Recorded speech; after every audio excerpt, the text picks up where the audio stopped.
Терминалът за базови масла на поддържане чистотата на морските води е най-големият от този тип на Черно море и един от най-модерните в Европа. На територията на терминала са разположени 12 специализирани резервоара за съхранение на базови масла и 4 специализирани резервоара за съхранение на дизелово гориво.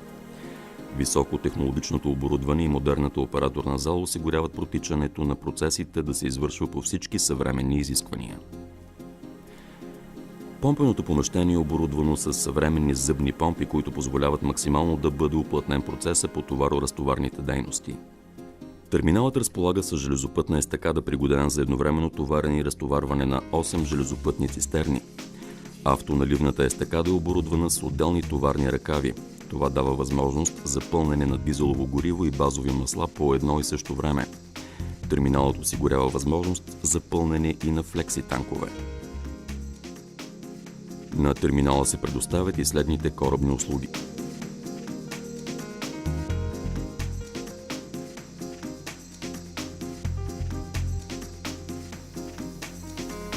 Терминалът напълно изпълнява изискванията на Марпол за пристанищните приемни съоръжения, Базелската конвенция, европейските стандарти, ръководството на ИМО за замърсяване, ИЛО кодекса за безопасност и здраве в пристанищата, всички местни законови и подзаконови изисквания, ASPS кода, Директива 2059 на Европейския съюз, ISO 9001, 14001, OXAS 18001.